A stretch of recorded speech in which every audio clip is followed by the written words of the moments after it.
hindi ikaw yun, di ba? Kasi kung talagang hindi ikaw yan, I think you would have said that's not you. But instead, you invoked your right to self-incrimination. And why do I not believe that? I can identify two of the people behind you. Magkabatch po tayo, Miss Guo. Kasi nga po, nakita natin, parallel po based on the matrix. For example, I'm sure there are many more POGO operations, pero parallel po yung sa PORAC and yung sa Bamban. So that, Mr. Chair, I'd like to direct my first question to Ms. Ong and to Ms. Guo. Ms. Ong, you had said before that kilala niyo po si Ms. Guo. Tama po ba? Yes po, Mr. Chair. And in what capacity po yan, Ms. Ong? Nakilala ko lang po siya dahil kay Wesley Guo po. Si Wesley Guo is supposedly your boyfriend po. Tama po, Mr. Chair. Yes po, Mr. Chair. And you've met Wesley Guo how po? Somewhere in Binondo po. In Binondo po. Pero si Wesley Guo, the brother of Alice Guo, Mr. Chair, may I direct my question to Miss Alice Guo? You mentioned po you lived in Tarlac for most of your life po. Tama po ba? Yes po, Mr. Chair. So from age 0 to, you claim to be 38 po, no, Miss Guo? From 0 to 38, talagang residence po ninyo is Tarlac. Yes po. Have you at any point in time found yourself in Binondo? Binondo, never naman po ako tumira sa Binondo. Never tumira. But you visited Binondo po ba? Yes po. For what purpose po kaya yan? Minsan mamasyal, minsan may bibilhin. Opo. Okay, so from there, would you have an idea of the circumstances surrounding the meeting of Miss Ong and your brother, si Wesley? Sorry po, one more time po. May idea po kayo kung paano nakilala si Wesley, si Miss Ong? Wala po, Mr. Chair. Tapos, so sariling lakad niya po yun, yung sa Binondo, and then they met. Yes po. Okay. I'll direct my questions again to Miss Ong. So you say you're in a relationship with Wesley. Ano po yung birthday ni Wesley Guo? February 23. Feb 23?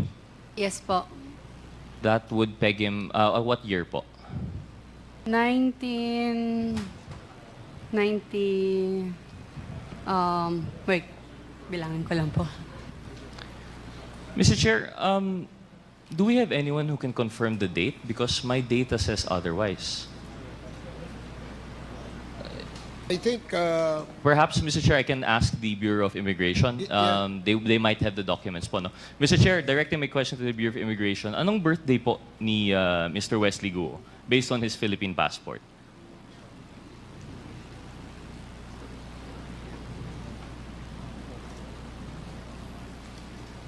Mr. Chair, good evening. Unfortunately, we don't have it, but I undertake to give it before the end of the session, sir. Okay, please can we confirm? Because as far as I understand, I've seen the picture of the passport and it said February 1. And it would be very curious po na Miss Ong wouldn't know the birthday of her boyfriend for 4 years na po. Tama po. But we'll confirm it later po naman, no? We don't have the data. Would you know po kung anong schools pinuntahan ni Wesley Guo? Boyfriend mo po of 4 years, hindi mo po alam kung anong schools pinuntahan niya? Hindi po, Mr. Chair. Isn't that curious? Di ka man lang na-curious kung saan po siya pumunta for schooling? Hindi po. So ano yung mga... What aspects of his life do you know about? Alam mo po ba kung ano yung hobbies niya? Maglaro po. Maglaro. Yung hobby ng gamdam. Ng gam-gam. Ng Parang robot. robot. Yun lang po. And the nature of his work, are you familiar po? No po. Hindi rin. So as supposedly a couple from 2020 or 2021, hindi mo po alam yung school niya, hindi mo po alam yung interest niya, and I'm pretty sure hindi mo alam yung birthday niya. So that's what I'm trying to point out here, Mr. Chair. I do not believe in the story that Miss Guo and Miss Ong know each other through the brother. In fact, I believe the matrix more in which what binds them is their work relation through Mr. Duan Renwu and Mr. Xiang Chi. And in fact, I would, if there's anything that I would change to the matrix, I would say that dapat si Duan Renwu and Mr. Xiang Chi. And in fact, I would, if there's anything that I would change to the matrix, I would say that dapat si Duan Wenru and si Xiang Jie should be in the middle between the two because he is the link that binds. Because, Mr. Chair, I'd like to ask again, between the two, between Baofu, which I think, Ms. Guo, ano po yung relation po natin sa Baofu? Your Honor, after po ako nag-divest, wala na po kami relationship. Oh, but prior po, you were an incorporator. Prior po, Baofu, landowner. Okay, landowner po talaga. So, Baofu, may link po tayo kay Ms. Guo. Kay Ms. Ong naman, admittedly, incorporator ng LS99 through Mr. Duan Renwu.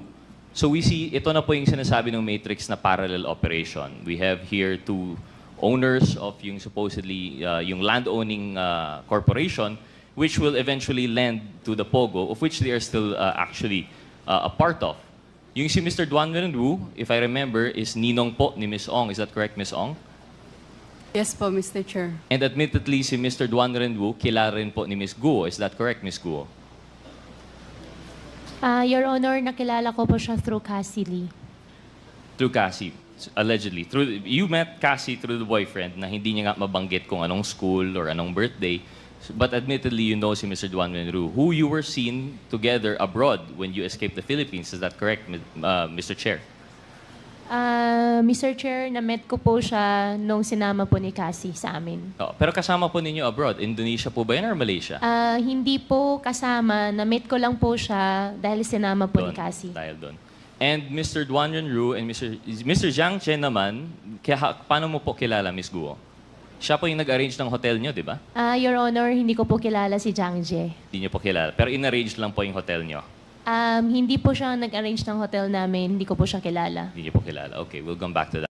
So, si Mr. Duan Renwu and si Xiang Jie, na president of LS99, dito po natin nakikita in parallel po yung nangyayari sa kanila. And why I find it hard to believe, for example, yun, yung kwento ni Ms. Ong na kilala niya si Ms. Guo through the boyfriend, di naman lang masubstantiate. And kay Ms. Guo naman, although this might be hearsay for the committee, pero ako po personally, I hope you'd understand, di po ako naniniwala sa story na kayo po ay sa Tarlac from 0 to 38. Actually, Mr. Chair, can we ask the committee if naka-ready po yung photo? It was already shown before, pero yung class photo po ni Ms. Guo. Secretariat.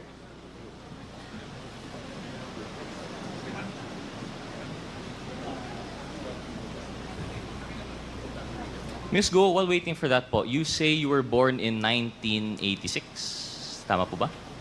Yes po, Your Honor. That puts you at, how old are you now po? 38. 38. And at the time, naalala niyo po yung picture po, no, na na-present last time. But you claim na di niyo po yun...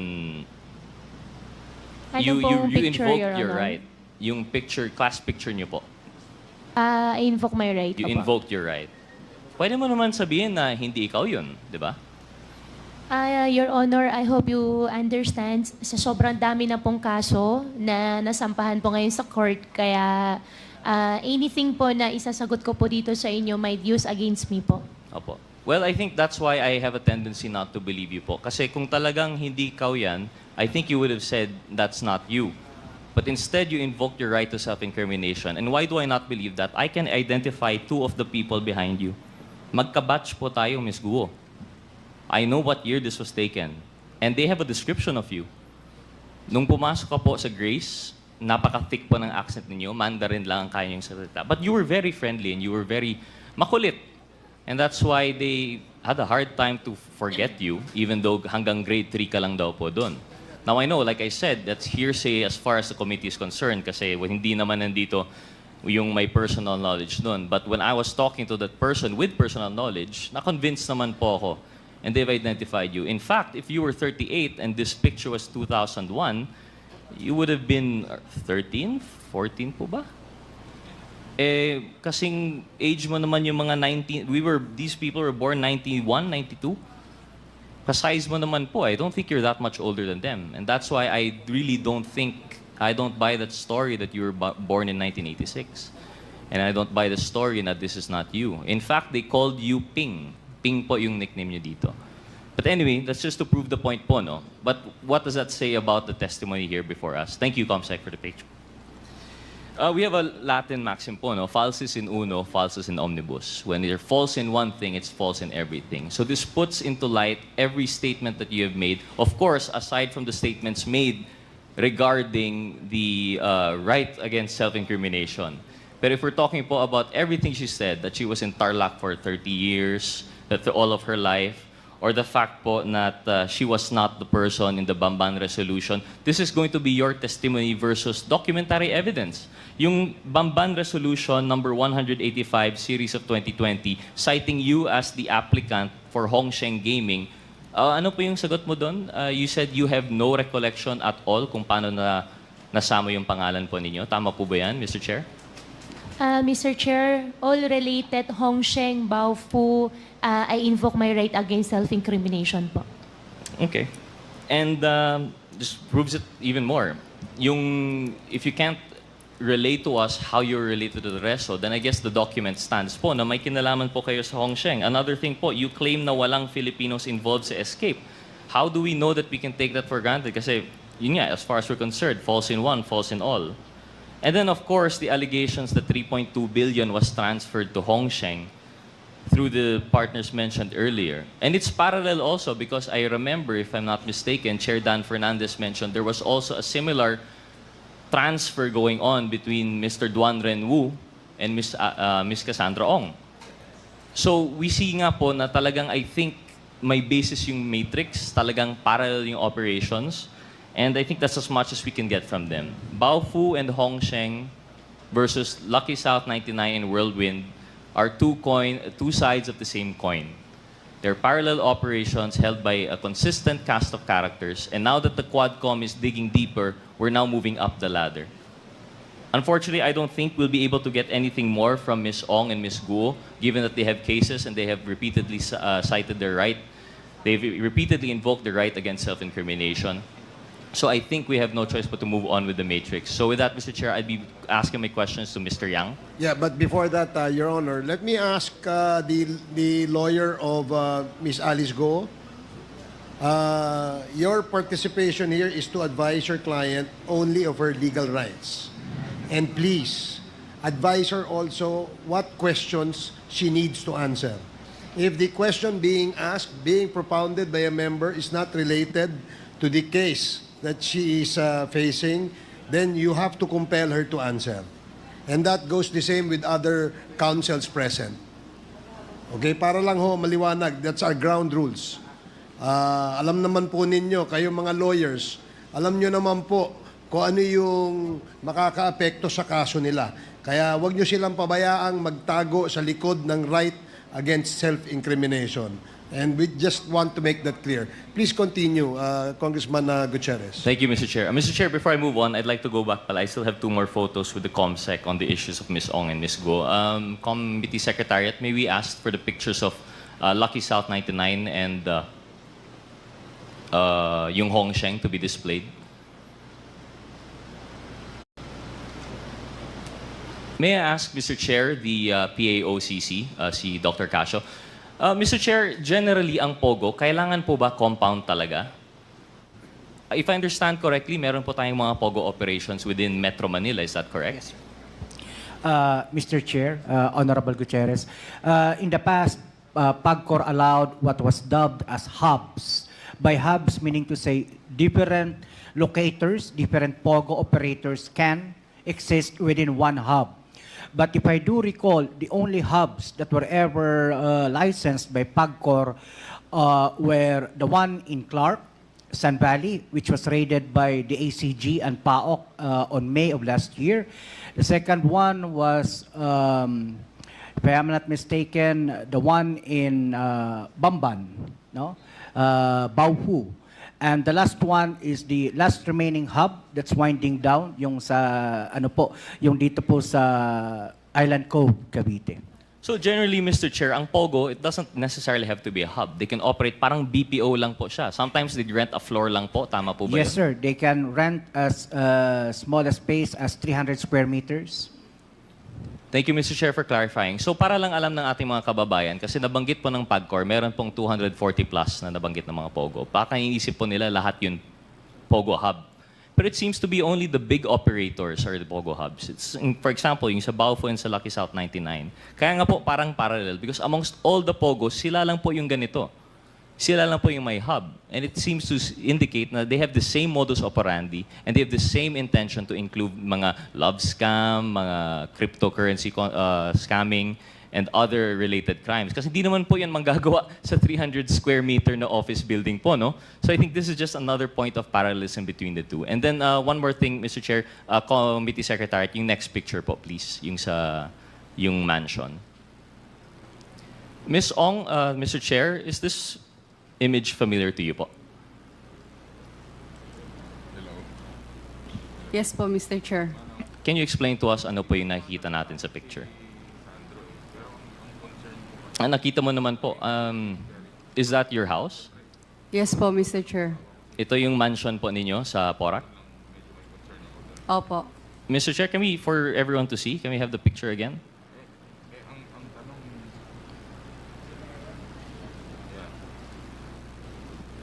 Miss Ong, gano'ng kalaki po yung inyong property dito? Tama po ba? That's like a little massage house in the middle of the lake behind the bigger mansion proper. Tama po ba, Miss Ong? Lahat po yan, bahay po. Wala pong massage. Wala massage. Yung gitna. So Yes lahat po. yan bahay. So yung gitna. Opo. So gano'ng kalaki po itong property nyo? Yung lot po is around 3 hectares po. 3 hectares yung lot. And Yes all po. of this at the tender age of 24. Would you care to substantiate how you made your money out of this? Lahat po yan na-inherit po ba, Mr. Chair? Mr. Chair, I invoke my right You po. invoke your Pasensya right. na po Of course. kasi meron pong kinasa sa akin. Kasi nga po, kahit yung reasoning na binigay mo last time na 35 million per month, hindi rin yun tama eh. Kasi at 35 billion per month na you would make out of the 70,000 hectares that you were renting out, that's only still just 35 million, which wouldn't account for the billions of worth. Sabi niyo po, wala po kayong inutang to make yung phase 1, phase 2, phase 3, not including itong mansion po ninyo. Because the truth of the matter is, based on the reports, if we're to believe, this is actually bahay ni Mr. Duan Renwu. Hindi naman po ito sa'yo. You're going to invoke your right or you're going to deny it, that's fine, Ms. Ong. But I'm just presenting it for the facts that the unbelievable story of rags to riches at 24 through inheritance from your mom, based on nothing more than the right connections at the right time, parang sobrang unbelievable po. We are more inclined to believe these parallel operations in which at the center is Duan Renwu and everyone else going up. So with that, Mr. Chair, I'll conclude na po yung kay Ms. Ong and kay Ms. Guo. I'd like to go on po as we go up with the ladder kay Mr. Yang. Thank you, Committee Secretary, for the picture. Yes. Mr. Chair, I just have a question, just out of curiosity, if I may. With the indulgence of Congressman with indulgence of Congressman Gutierrez. Comsec, pwede mo ba maibalik ulit yung bahay ni Ms. Cassie Ong?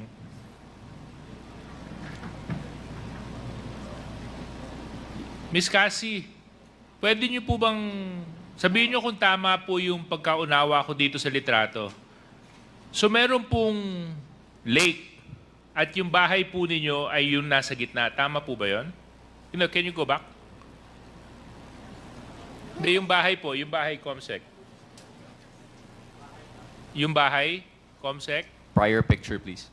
Yan. Yeah. Excuse me. Yes?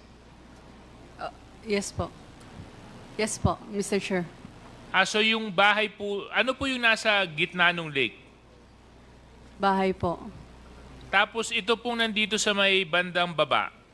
Bahay din po, Mr. Chair. Oh, so you have a house within a house?